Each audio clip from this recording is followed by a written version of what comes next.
A human gave his blood to a fatting alien princess. Then this happened. The emergency alarm cut through the silence of the night shift like a knife, dropped his coffee cup, and ran toward Docking Bay 7 before his brain had fully processed what was happening.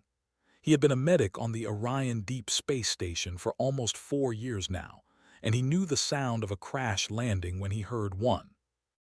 The station floated in a quiet corner of space, far from Earth and far from anything that mattered.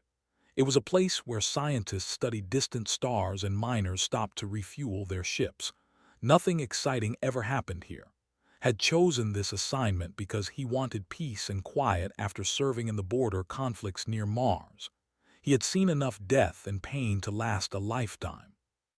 He just wanted to help people with small injuries and live out his days in the comfortable boredom of deep space. But the universe had other plans. When reached the docking bay, he found chaos.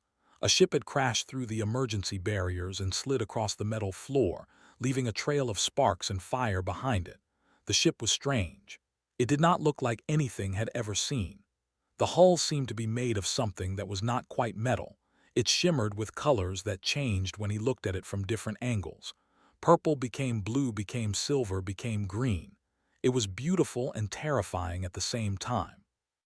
"Get the fire suppression systems online," shouted to the technicians who had gathered at the entrance. "And someone call doctor. We might have survivors." He grabbed a cutting tool from the emergency kit on the wall and approached the crashed ship. The heat from the damaged hull made his skin prickle, but he pushed forward anyway.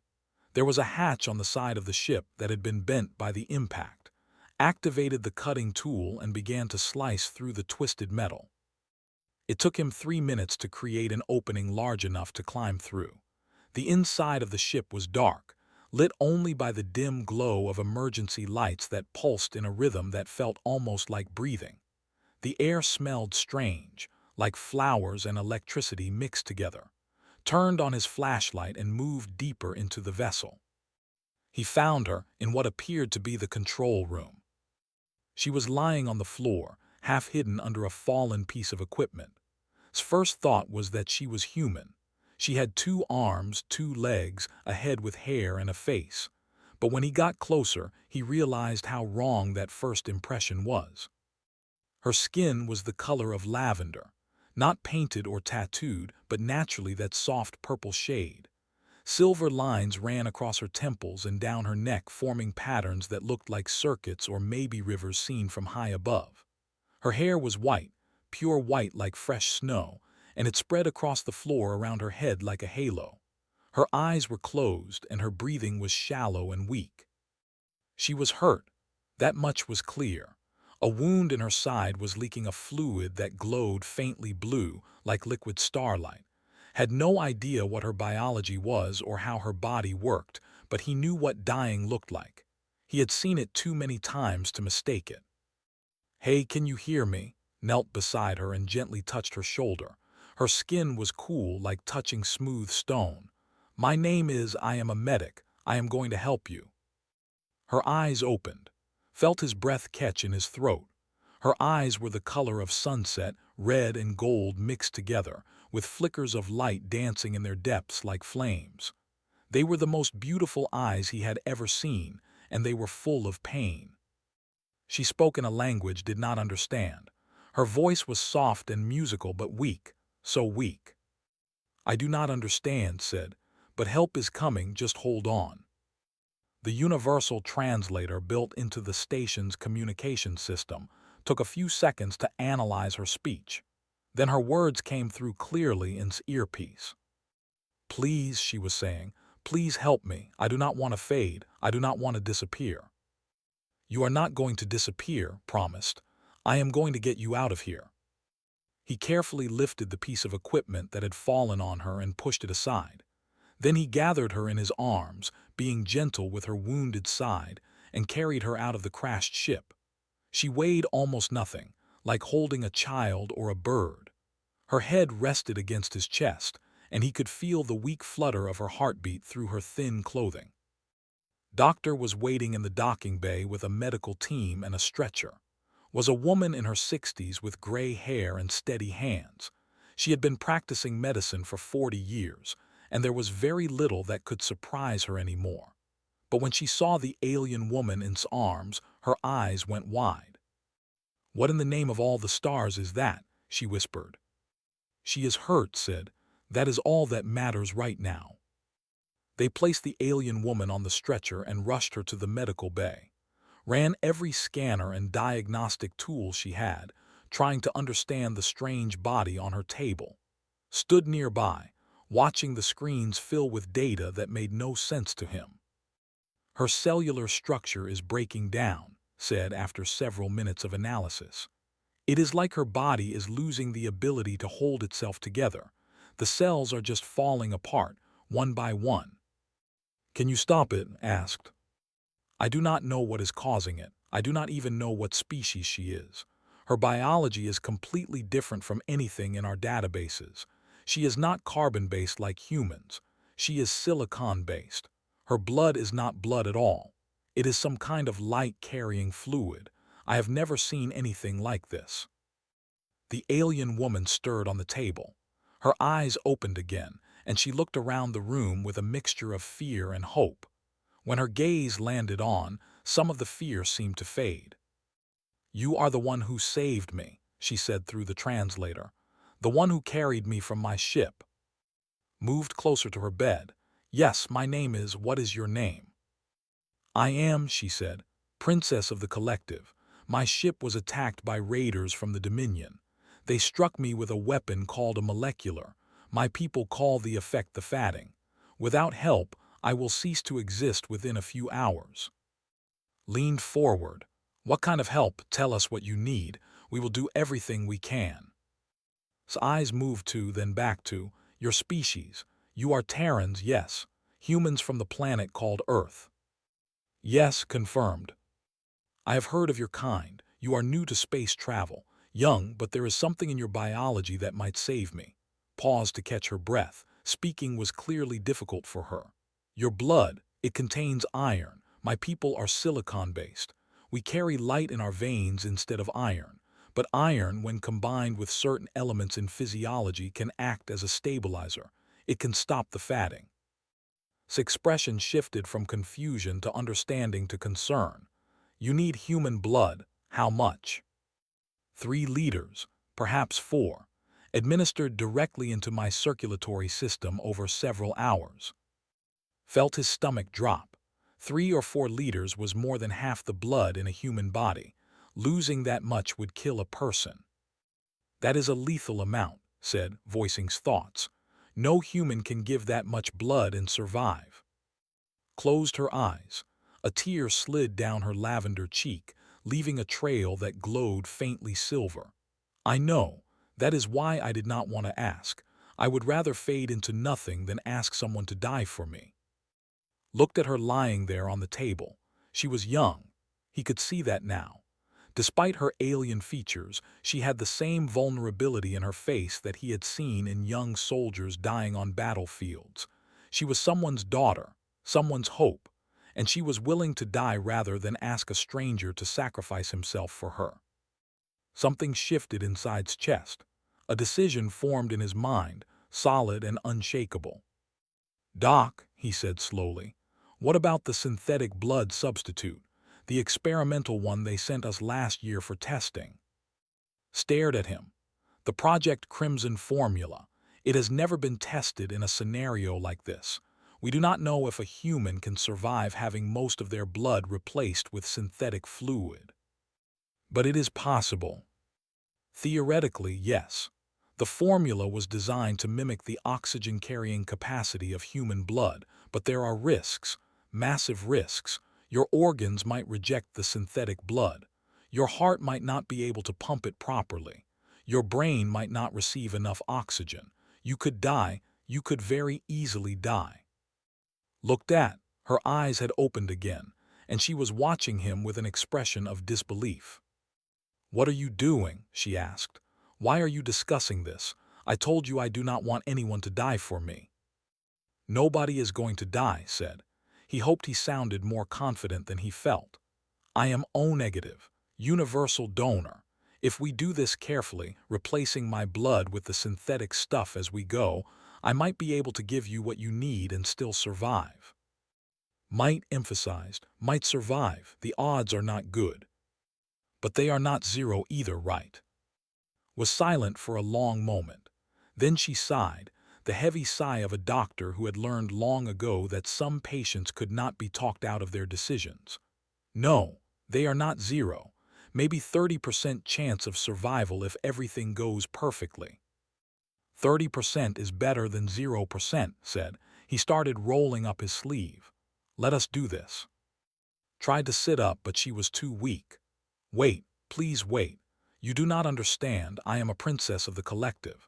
My people are powerful. We have technology beyond anything your species has developed. If you let me die, if you report my death to my people, they will reward you. They will give you wealth, technology, anything you want.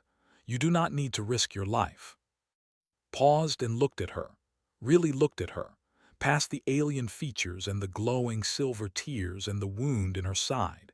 He saw a young woman who was terrified of dying and more terrified of causing someone else to die.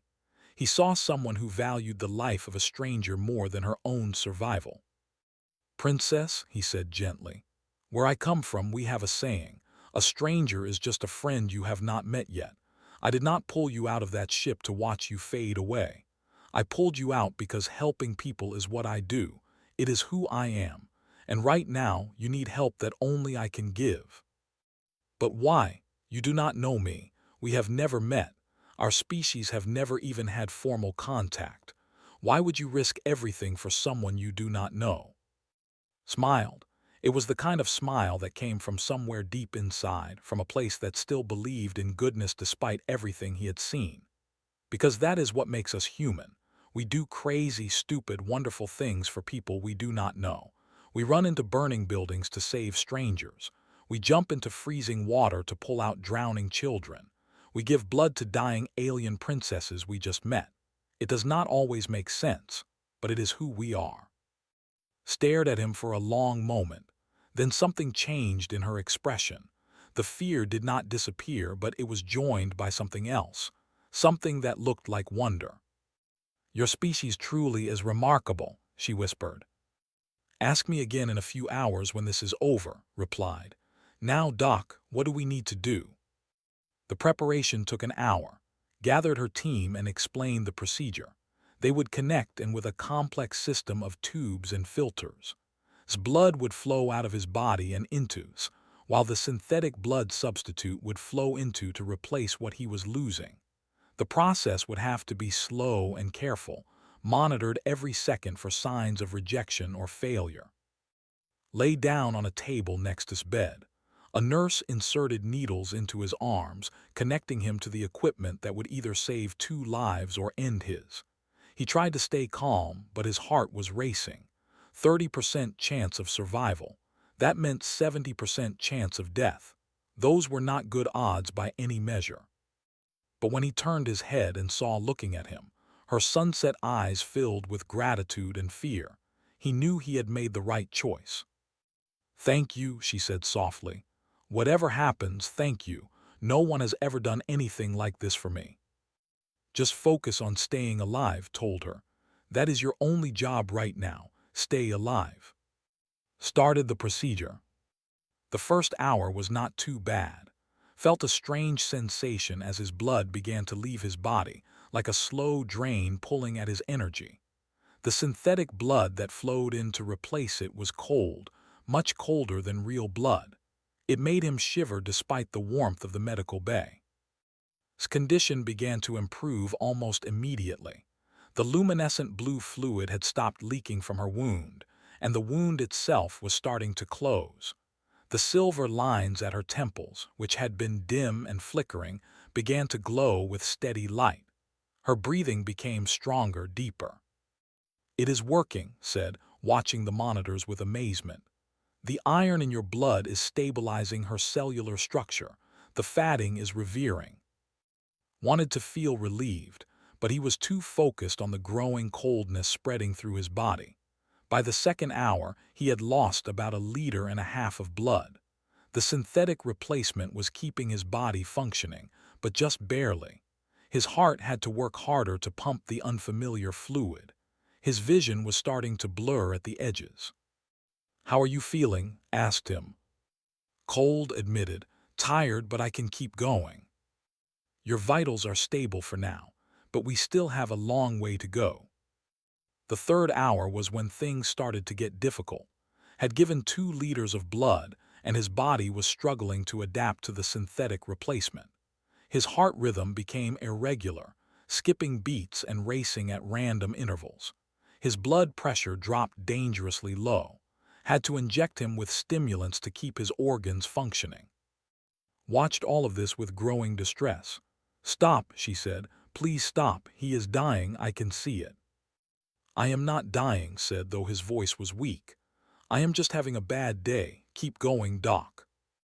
Hesitated. She looked at the monitors, at its pale face, at its increasingly healthy appearance. "We have passed the halfway point.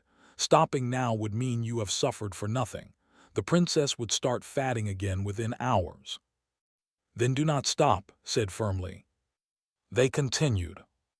The 4th hour brought to the edge of death. He had given nearly 3 liters of blood, and his body was running almost entirely on the synthetic substitute. His heart stopped twice.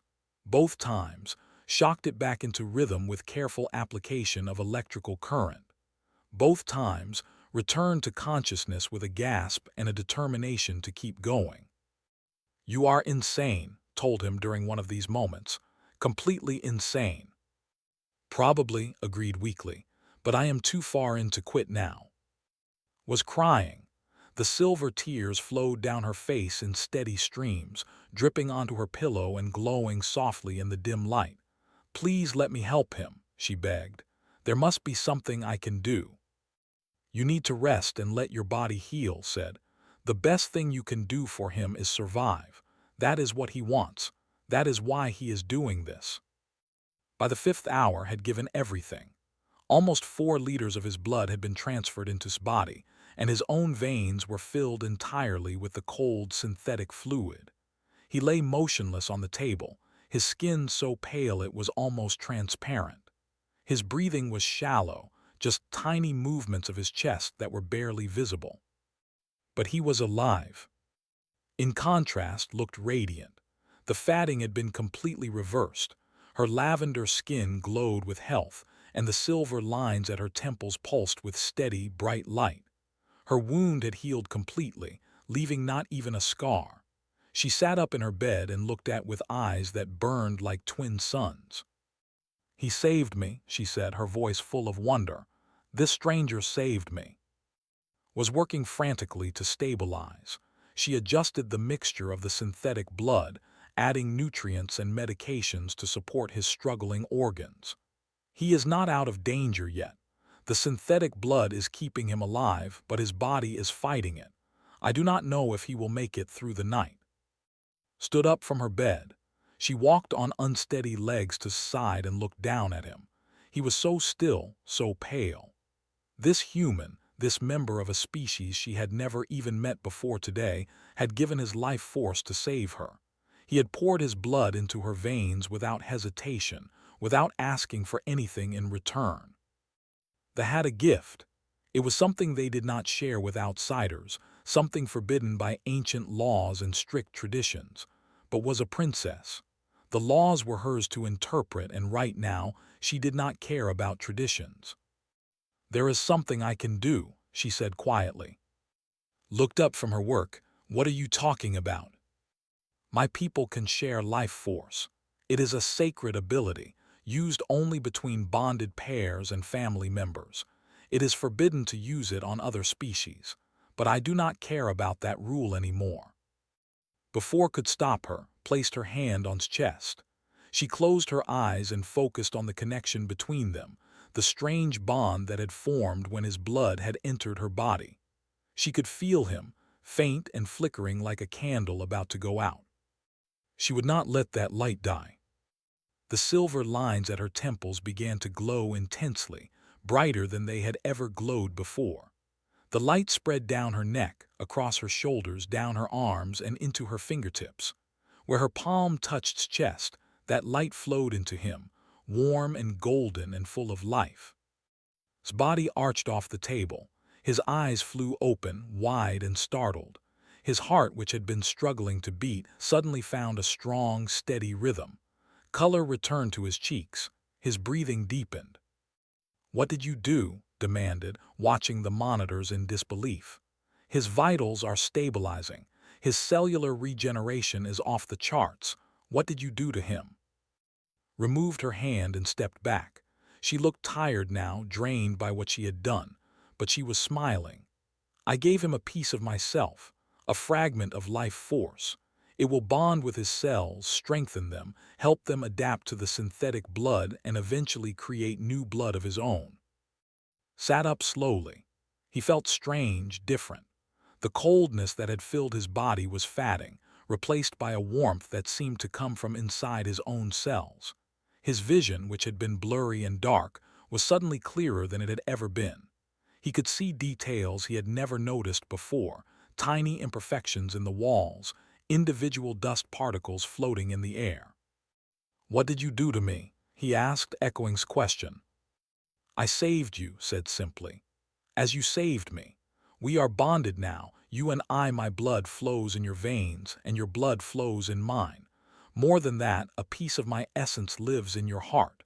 We are connected in a way that has never existed between our species before." Looked at his hands. They looked the same as always, rough and calloused from years of work, but they felt different, stronger, more alive. "What does that mean, this bond?" "It means that wherever you go, I will sense you. I will feel your emotions, know when you are happy or sad or afraid. And wherever I go, you will feel the same connection to me. It is permanent. It cannot be undone." Ran her scanners over both of them, shaking her head in amazement. "I have no idea what just happened, but whatever it was, it saved his life. His body is adapting to the synthetic blood at an incredible rate.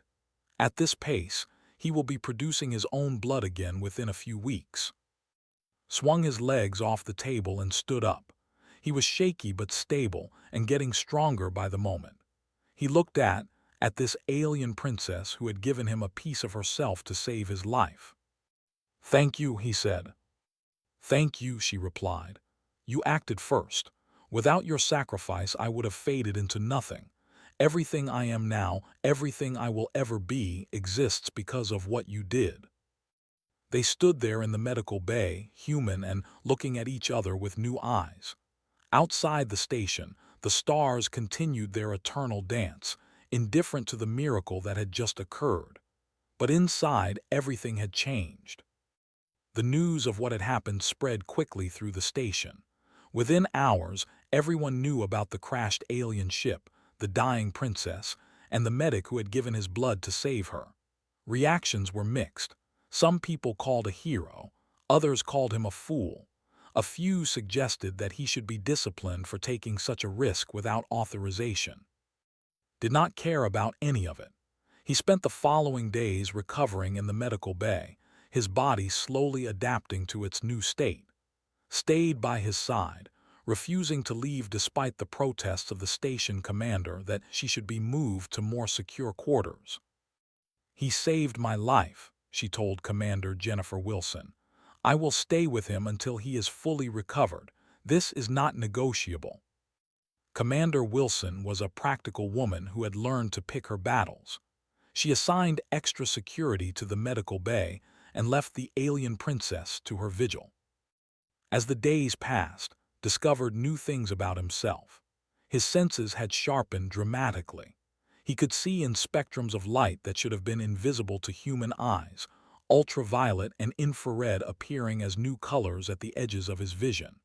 He could hear frequencies that required specialized equipment to detect, the hum of electrical systems, and the whisper of air molecules moving through vents. His physical abilities had improved as well. He was faster than before, his reflexes enhanced to the point where he could catch a falling object before he consciously registered that it was falling. His wounds healed at an accelerated rate. A cut on his hand from a sharp edge disappeared within hours instead of days. And there was the bond. He could feel at the edges of his consciousness a warm presence that pulsed with emotion. When she was happy, he felt a pleasant glow in his chest. When she was worried, which was often, he felt a tightness in his stomach. It was strange and intimate and sometimes overwhelming. "Is this what it is like for your people?" he asked her one evening.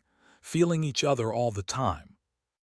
Was sitting in a chair beside his bed, reading something on a borrowed from the station library. She looked up at his question and considered it carefully. "For bonded pairs, yes. It is similar to what you are experiencing. But the bond between us is different from a traditional bond. It is stronger in some ways, weaker in others. I can feel your emotions, but I cannot hear your thoughts. I know when you are in danger, but I cannot see through your eyes. It is a new kind of connection, something that has never existed before." "How do your people normally form these bonds?" "Through ritual and choice. Two who wish to be bonded spend years learning to understand each other, opening their minds and hearts until they become like two halves of one whole. The bond we share was formed differently. It was born in crisis, created by the mixing of our blood and life force. It is raw and instinctive rather than refined and intentional." "Thought about this? Does it bother you, being bonded to a human instead of another?" Set down her and looked at him with those sunset eyes. "Honestly, I do not know yet. A week ago I did not even know what a human was. Now I am bound to one for the rest of my life. It is a lot to process." "I understand. It is a lot for me too." They sat in comfortable silence for a while, then spoke again, her voice softer than before. "There is something you should know. When my people learn what has happened here, they will send ships to bring me home. I am next in line for the throne of the collective. My mother is old and will not rule for much longer. I will become queen within the next decade." Felt a strange pang at her words. He had not thought about what would happen when left. The bond between them had become a constant presence in his life, as natural as breathing. The idea of her being far away made him feel unexpectedly sad. "I understand," he said. "You have responsibilities, a whole civilization depending on you." "Yes, but that is not what I wanted to tell you," leaned forward, her expression intense. "When I return to I want you to come with me." "Blink to what?" "The bond between us is permanent. We will feel each other across any distance, but the further apart we are, the more strain it will place on both of us. It would be better, easier, if we remained close to each other." She paused, seeming to gather her courage. "But more than that, I want you to be there. The collective has never had formal relations with humanity. You could be the bridge between our species. An ambassador, a representative, a living symbol of what is possible when different peoples choose to help each other instead of fear each other." Sat up. "You want me to leave everything behind? My job, my species, my whole life, to go live on an alien planet?" "I am asking you to consider it, not demanding, asking. The decision is yours, but know that if you come, you will be honored among my people. The human who saved their princess, who gave his blood so that she might live, you would want for nothing." "I do not care about honor or comfort," said honestly. "I never did. I became a medic because I wanted to help people, not because I wanted rewards." Smiled. "I know.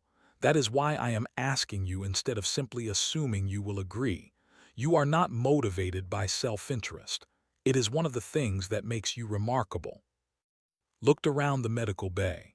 It was a small room, functional but not homey. He had spent 4 years on this station, and in all that time it had never felt like home.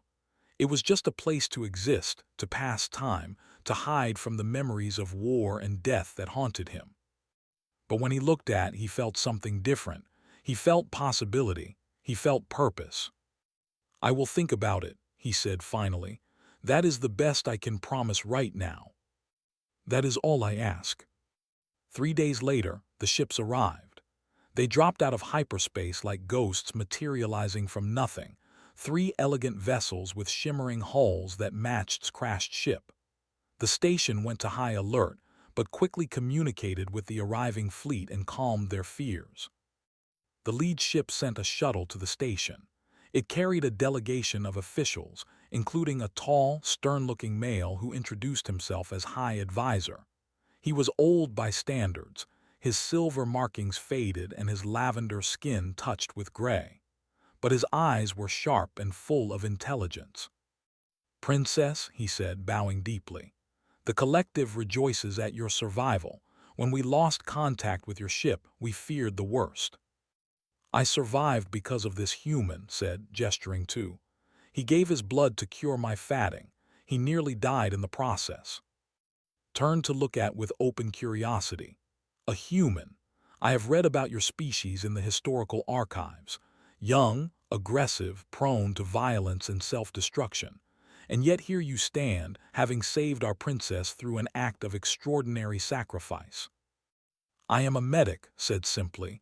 "Helping people is what I do." "So I am told, but you did more than help, human. You changed things. You created a bond with Princess that has never existed between our species. You altered the course of galactic history with a single act of compassion." Stern expression softened slightly. "The collective is in your debt. Name your reward, and if it is within our power to grant, it shall be yours." Thought about this. He could ask for anything: technology beyond human comprehension, wealth that would make him rich for 1,000 lifetimes, power, influence, status. But none of those things interested him. "I want to learn," he said. "I want to understand your people, your culture, your medicine. I want to use what I learned to help both our species. That is my reward." His eyebrows rose in surprise. "You ask for knowledge rather than material wealth." "Knowledge is the only wealth that matters. Everything else can be lost or taken away. But what you learn becomes part of you forever." Turned to with an expression that mixed surprise with respect. "Princess, this human is unusual. Most beings, when offered unlimited reward, choose immediately and selfishly. This one chooses wisdom." "I told you he was remarkable," said. "That is why I have invited him to return with us to Prime. As an ambassador, a liaison between our peoples." An ambassador considered this. "It is unprecedented. No alien has ever been permitted to live on our—" "No alien has ever saved the life of a princess," countered. "Times change, High Advisor. We must change with them." The debate went on for several hours, and the other officials had concerns about security, about cultural contamination, about the precedent that would be set by allowing a human onto their sacred, but was firm. She was the princess, and her word carried weight. In the end, they agreed to a compromise. Would be allowed to accompany them to Prime, but he would be restricted to certain areas and required to observe certain protocols. He would have a team of assigned to watch him at all times, officially as guides but practically as guards. And his status would be reviewed after 1 year to determine if he could remain permanently. Accepted these terms without complaint. He understood that trust had to be earned, not demanded. The morning of departure was strange. Said goodbye to the station where he had spent 4 years of his life, shaking hands with colleagues and exchanging contact information with a few friends. Commander Wilson gave him an official commendation and told him that humanity was proud of what he had done, hugged him and told him to take care of himself. "You are going somewhere I cannot follow," she said with tears in her eyes. "If you get hurt, there will be no one there who understands human biology." "I will be careful," promised. "You saved a life. You gave everything you had for a stranger. No matter what happens next, remember that. Remember that you are a hero." Smiled. "I am just a medic who made a decision. Heroes are something else entirely." He boarded the shuttle with and was transported to the lead ship, a massive vessel called the Light of Eternity. The interior was unlike anything he had ever seen. Instead of metal walls and harsh lighting, the ship seemed to be grown rather than built. The corridors curved organically, covered in a material that glowed softly with bioluminescence. The air smelled like the inside of a crashed ship, flowers and electricity, and soft music played constantly, generated by the ship itself. "It is alive," explained as she led him to his quarters.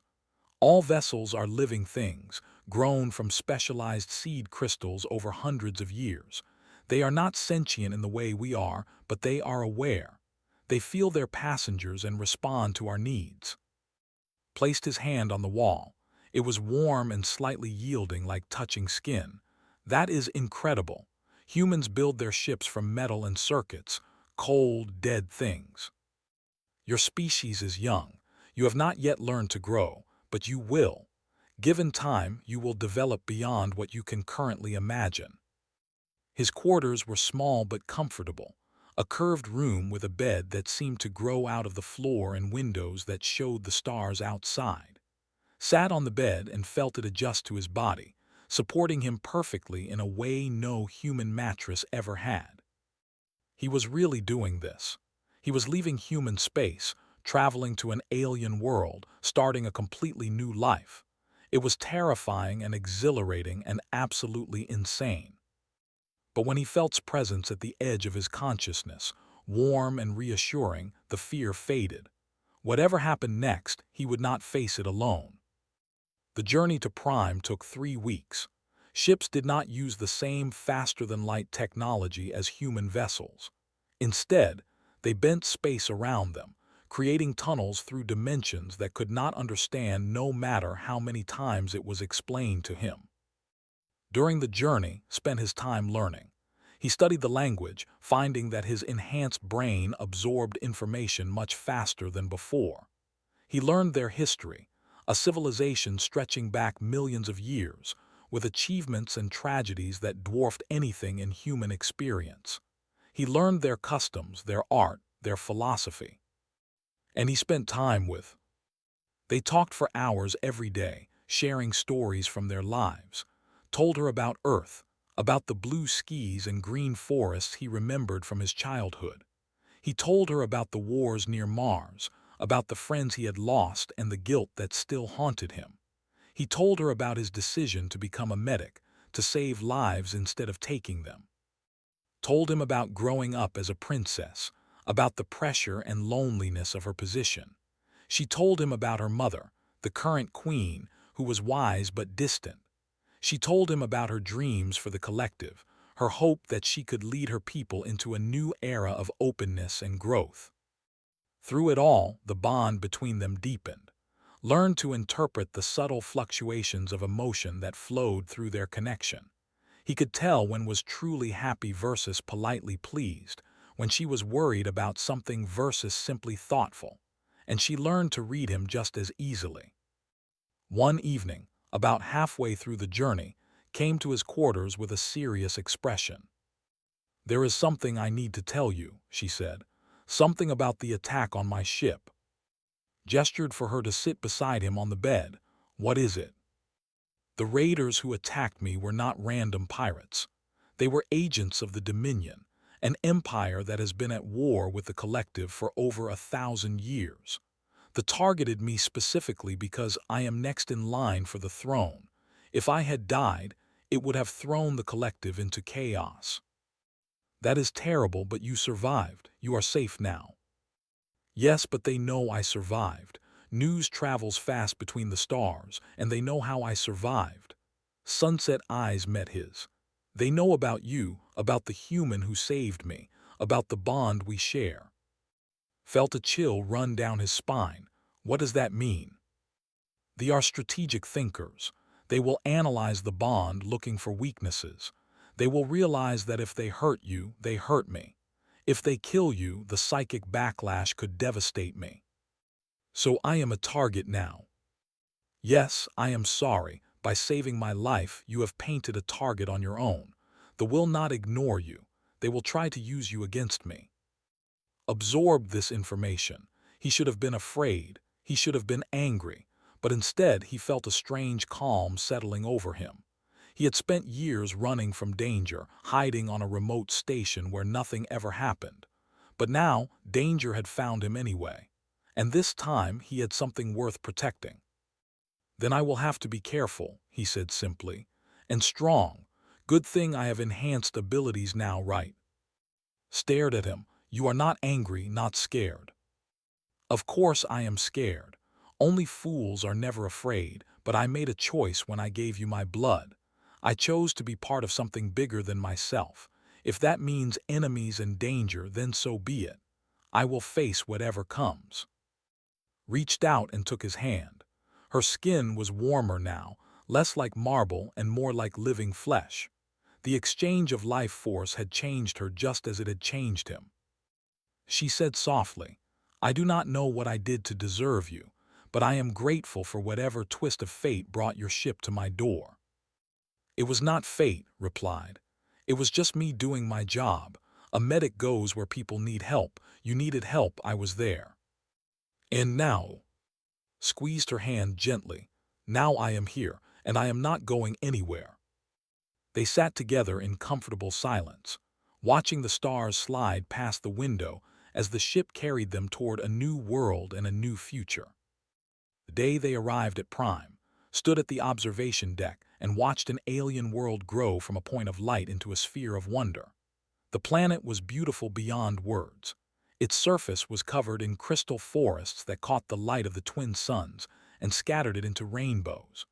Great oceans of silvery liquid stretched between continents carved by rivers that flowed with the same glowing blue fluid he had seen in its veins.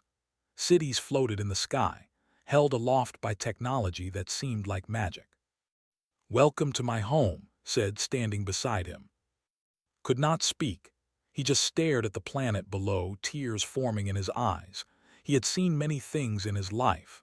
The red deserts of Mars, the ice fields of Europa, the rings of Saturn glittering like diamond dust, but nothing had prepared him for this. It is beautiful, he finally managed to say. It is, agreed. And now it is your home too, or it can be if you choose. The shuttle ride down to the surface was smooth and quiet. They landed in the capital city, a vast metropolis of crystal spires and floating gardens. Crowds had gathered to welcome their princess home, millions of lining the streets and filling the air with songs of joy. But when stepped out of the shuttle beside, the singing stopped. A hush fell over the crowd as they beheld the alien creature standing next to their princess, felt a million eyes on him, curious and suspicious and wondering. Then raised her voice, amplified by some technology could not see. My people, she called out, I return to you alive today because of this human. He is called, and he gave his blood to save my life when I was fatting. He risked everything for a stranger. He showed me a compassion and courage that transcends species and borders. I ask you to welcome him as you would welcome me. The silence stretched on for a long moment. Then, somewhere in the crowd, a single voice began to sing. Others joined in, and soon the whole city was singing, a melody of welcome and gratitude that washed over like warm water. He was an alien on a strange world, surrounded by beings who did not understand him and whom he did not fully understand. But in that moment, listening to a million voices singing for him, he felt something he had not felt in a very long time. He felt like he had come home. The first months on Prime were challenging. Had to learn new customs, new protocols, new ways of thinking.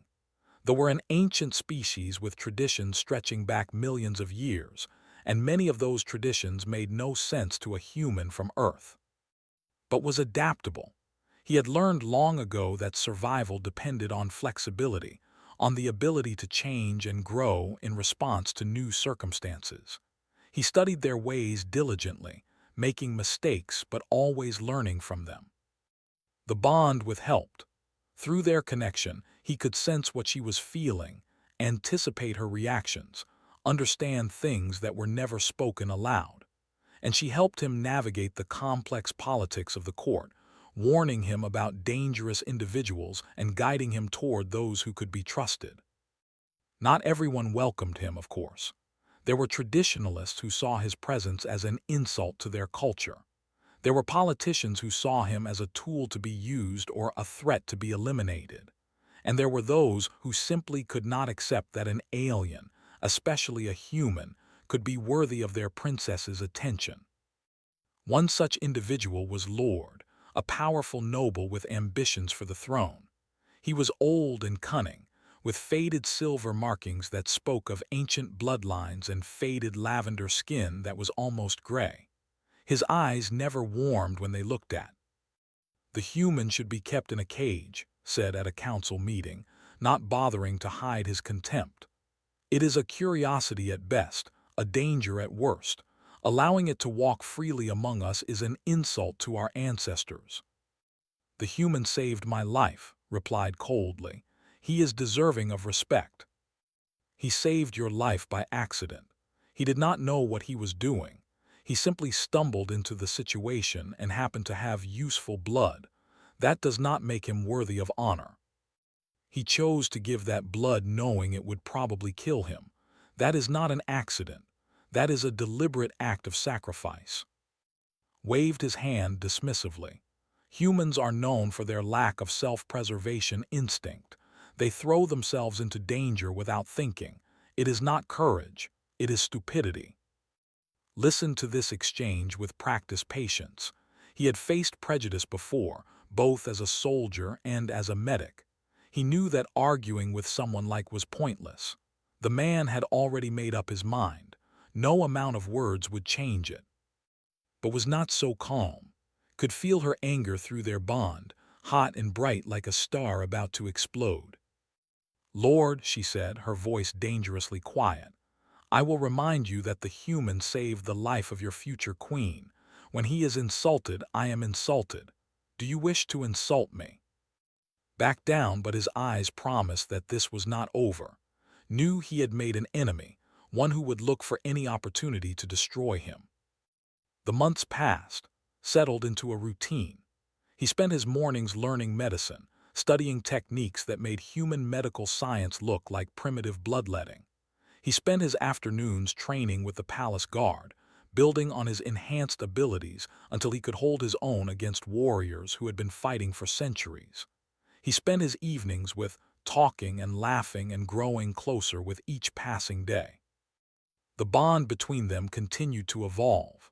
What had started as a survival mechanism had become something deeper, something neither of them fully understood. Found himself thinking about constantly, wondering what she was doing when they were apart, counting the minutes until he could see her again. And through their connection, he knew she felt the same way. One night, about 6 months after his arrival, came to his quarters with a serious expression. "We need to talk," she said. Gestured for her to sit beside him. "What is wrong?" "Nothing is wrong, not exactly."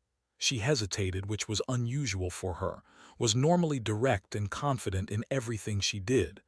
"I have been thinking about us, about what we are to each other." "What do you mean?" "When we bonded, it was out of necessity. You gave me your blood and I gave you my life force, but that was just biology, chemistry. It did not have to mean anything beyond survival." She paused, gathering her thoughts. "But something has changed. When I am with you, I feel things I have never felt before. When we are apart, I miss you in ways I did not know it was possible to miss someone. The bond tells me your emotions, but it does not explain my own." His heart was beating fast. He knew what she was trying to say. He had been feeling the same things for months now. He said gently, "I think what you are describing is called love." She looked at him with wide sunset eyes. "Love, but we are different species. We come from different worlds, different cultures, different everything. How can we love each other?" "I do not know how, I only know that I do." Took her hand in his. "When I carried you out of that crashed ship, you were just someone who needed help. But somewhere along the way, you became something more. You became the person I think about first thing in the morning and last thing at night. You became the reason I wake up looking forward to the day." Was crying now, silver tears tracing paths down her lavender cheeks. But she was also smiling. "I love you too," she whispered. "I did not know what to call it, but now I do. I love you, strange human who gave his blood for a stranger, remarkable man who followed me across the stars." They sat there together, hands intertwined, hearts beating in sync through the bond that connected them. Outside the window, the crystal forests of Prime glittered under the light of the twin moons. The universe was vast and full of dangers. There were enemies who wanted them dead, politics that threatened to tear them apart, 1,000 obstacles standing between them and happiness. But in that moment, none of it mattered. They had each other. They had their bond. And that was enough. The next morning called a council meeting. All the great lords and ladies of the collective gathered in the throne room, a vast chamber of crystalline walls that reflected their images infinitely. The queen herself attended, a frail but dignified woman whose sunset eyes held the wisdom of centuries. "I have an announcement," said, standing before them all. "One that will change the course of our collective forever." Murmurs rippled through the assembled nobles. Lord watched with suspicious eyes, his silver-marked face revealing nothing. "1 year ago I was dying," continued. "The fatting was consuming me, and there was no cure within the collective that could save me. I would have ceased to exist, and the throne would have passed to those who may not have had the collective's best interests at heart." She paused, letting the implication sink in. Noticed's expression flicker with something that might have been guilt. "But I did not die. I was saved by a human, a member of a species we had barely encountered, a stranger who had no reason to help me. He gave me his blood, knowing it would probably kill him. He chose death for himself so that I might live." Turned and extended her hand to, who had been standing quietly at the edge of the room. "Come forward." Walked through the crowd of nobles, feeling their eyes on him. Some looks were curious, some hostile, some confused. But's gaze was steady and warm, and that was all the courage he needed. He stood beside her, and she took his hand in hers. "This man and I have formed a bond that transcends species and borders. We share blood and life force. We share thoughts and emotions. And now, we share love." The throne room erupted. Some nobles shouted in protest, others in support. Lord rose from his seat, his face twisted with rage. "This is an abomination," he declared. "You cannot bond with an alien. You cannot love a creature from another species. It violates every tradition we hold sacred." "Then perhaps our traditions need to change," replied calmly. "The universe is bigger than we imagined. There are beings out there who can teach us, challenge us, make us better than we are, has shown me that. And I will not hide from the truth of my heart because some are uncomfortable with change." The queen rose from her throne. Despite her frail appearance, her presence commanded immediate silence. "My daughter speaks wisdom," she said, her voice carrying effortlessly through the room. "I have lived for many centuries, and I have seen our collective grow stagnant. We have become so focused on preserving the past that we have forgotten to build the future. This human, this stranger who saved my daughter's life, represents something we have lost: hope, courage, the willingness to sacrifice everything for what is right." She turned to look at directly. "Of Earth, you have shown my people what it means to be brave. You have shown us that love does not recognize the boundaries we create. I welcome you as a member of the collective. More than that, I welcome you as the chosen one of my daughter, the future queen." Bowed deeply, not trusting his voice to speak. "As for those who oppose this union," the queen continued, her eyes falling on Lord, "I suggest you remember that change is inevitable. Those who cannot adapt will be left behind by history. I do not intend to be left behind, and neither should you." The opposition crumbled. Not everyone was convinced, but no one dared speak against the queen's decree. The council meeting ended with, and its relationship officially recognized by the highest authority in the collective. As they walked out of the throne room together, squeezed hand. "Thank you," she said. "For what?" "For being brave enough to love me, for standing beside me when everything was uncertain, for being exactly who you are." Smiled, "It was easy. You are worth being brave for." The following months were the happiest of his life. He and grew closer every day, their bond deepening into something that was greater than either of them alone. He continued his studies, becoming one of the foremost experts on human biology. He trained with the Palace Guard, earning their respect through skill and determination, and he began to build bridges between humanity and the collective.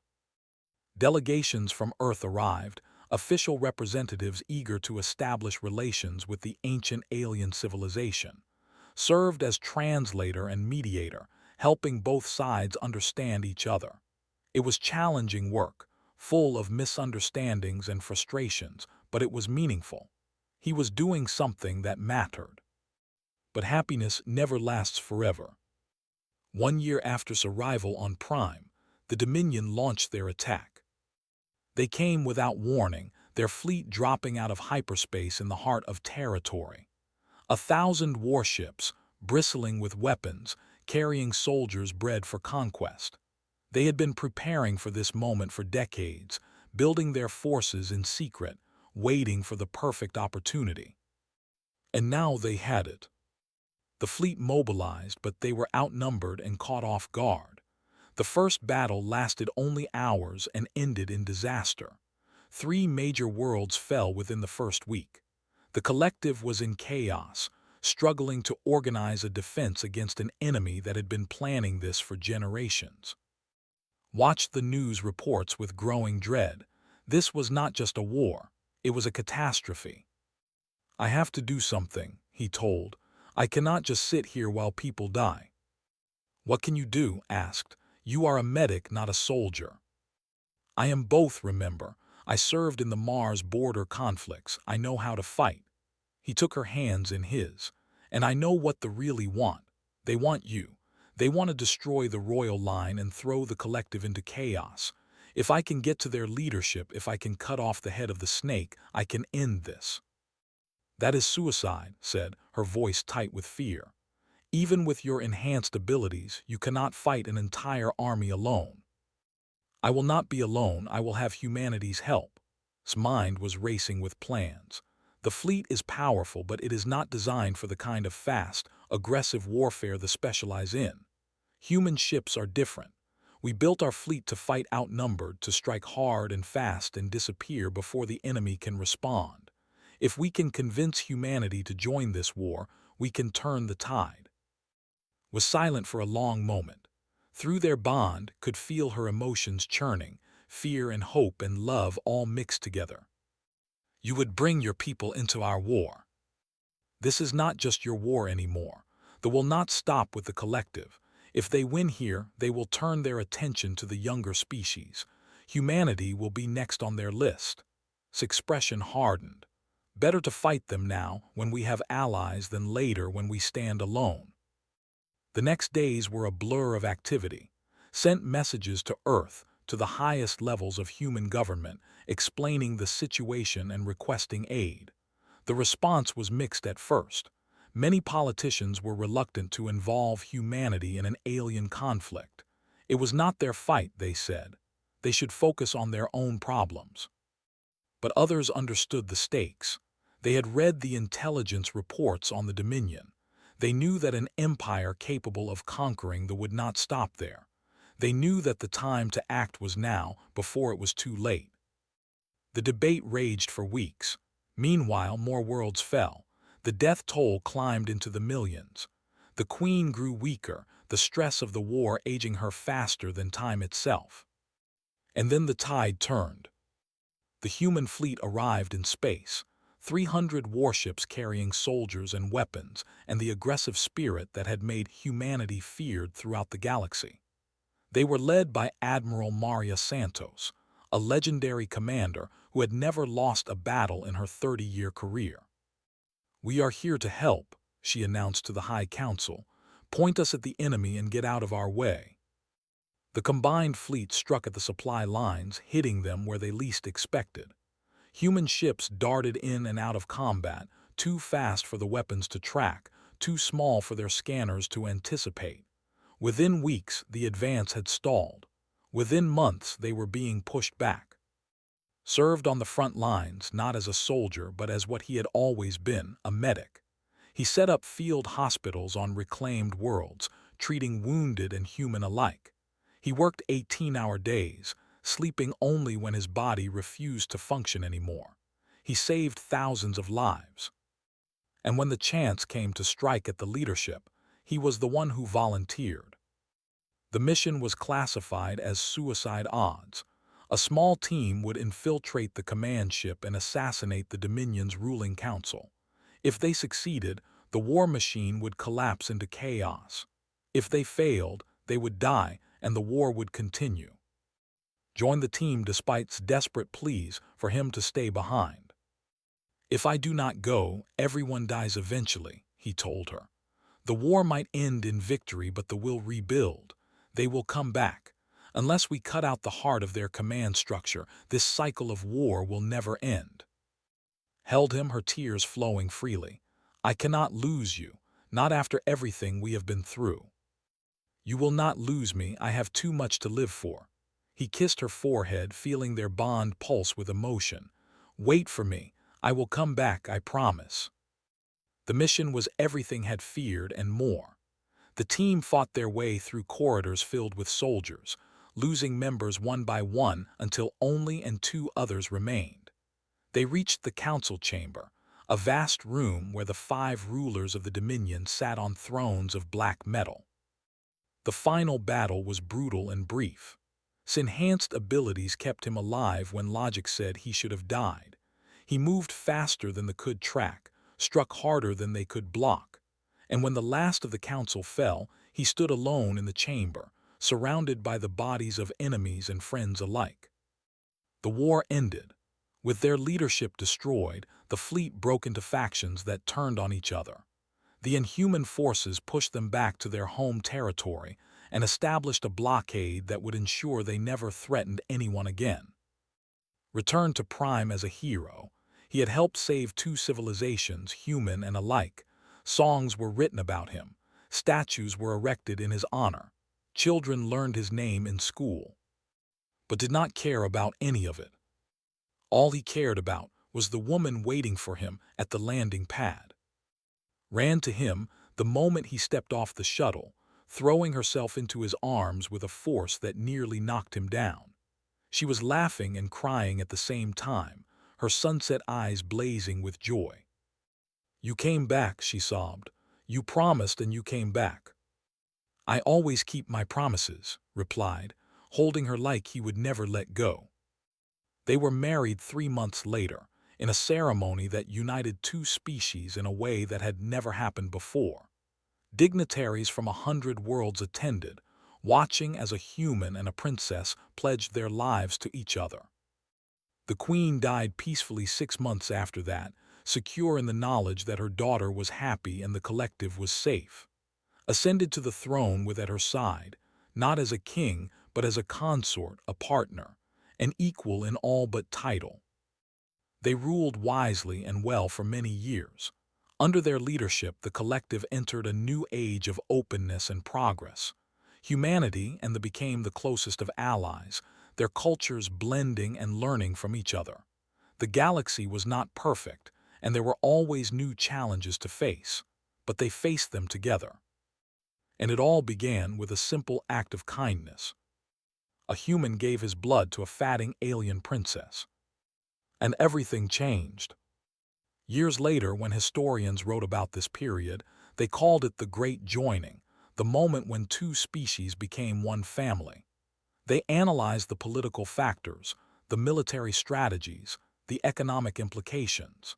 They debated what would have happened if had not been on that station, if he had not made the choice to save a stranger. But those who knew and personally understood that the historians missed the point. It was never about politics or strategy. It was never about changing the galaxy or making history.